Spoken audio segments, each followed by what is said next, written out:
The industrial model of education relied on a simple proxy. A completed task served as proof of a student's learning. Generative AI has severed this connection. The finished product no longer guarantees the intellectual work behind it.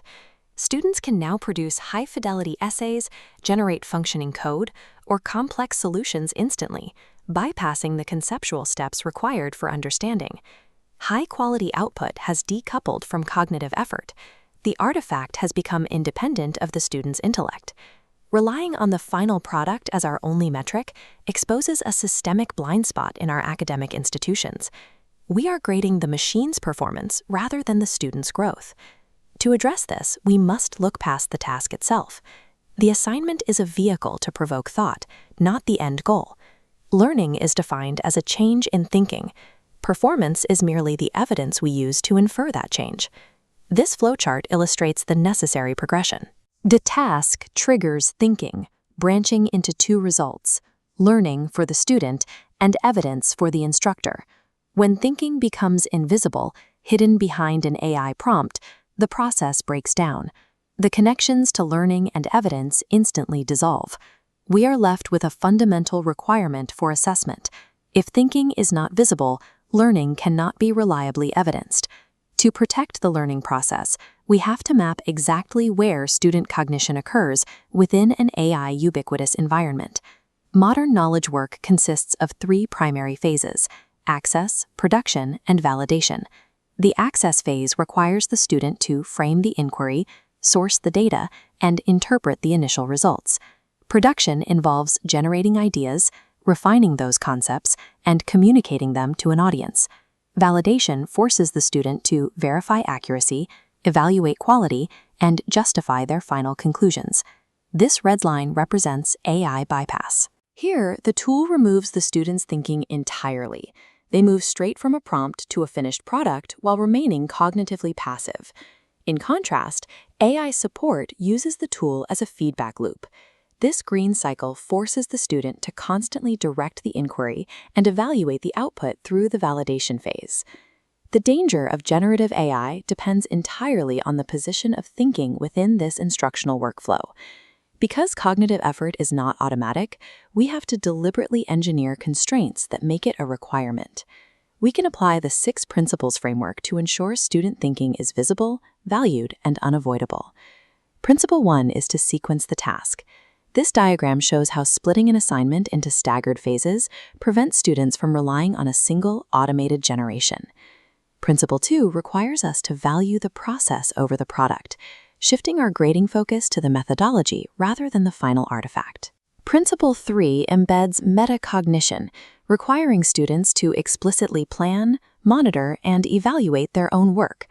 Principle 4 defines tool use explicitly, so the boundaries of AI assistance are clear before any work begins.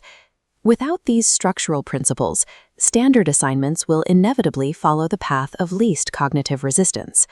Principle 5 involves protecting critical stages, identifying the exact moments where conceptual understanding must occur without AI interference. Principle 6 is to challenge the output, making students defend and interrogate whatever the AI generates.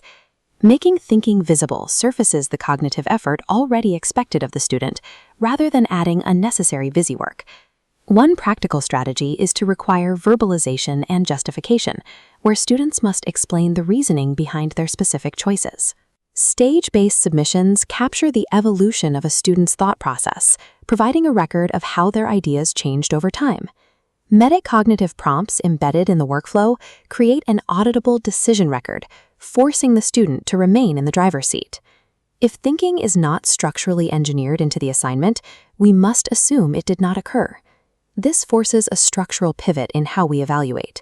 Rubrics that only reward polished outcomes are ill-suited for an AI-integrated reality. Assessment must shift toward capturing and diagnosing the decisions made throughout the process. This requires a 3-part lens for every assessment: design, capture, and diagnose. In the design phase, we must confirm the task actually requires critical thought to be completed. In the capture phase, we identify exactly how the evidence of student thinking will be recorded and preserved. Finally, we diagnose, verifying if the required cognitive effort genuinely took place. Gradable evidence now includes planning records, verification of AI outputs, and transparent justifications for tool use. In this environment, we can only evaluate what is made visible. Hidden cognition is essentially non-existent for the purposes of grading. These individual task frameworks must scale upward to ensure program-wide curriculum integrity. Integrity exists when the intended learning outcomes align perfectly with the actual learning occurring in the classroom. As this map shows, we must maintain strict structural alignment between curriculum intent, tasks, assessment, and tools. A breakdown in this alignment leads to AI drift. Unearned cognitive shortcuts compound over years, hollowing out the expertise that degree represents. Systemic weaknesses in student learning often stem from design flaws rather than student failure. If a task can be completed without thinking, human nature suggests it will be. Educators and instructional designers are facing a fundamental shift in their role. The old model of delivering a task and grading the result has become obsolete. We must become architects of cognition, building the friction back into the learning process. In an AI-integrated world, the thinking a student engages in defines their learning, regardless of the final product.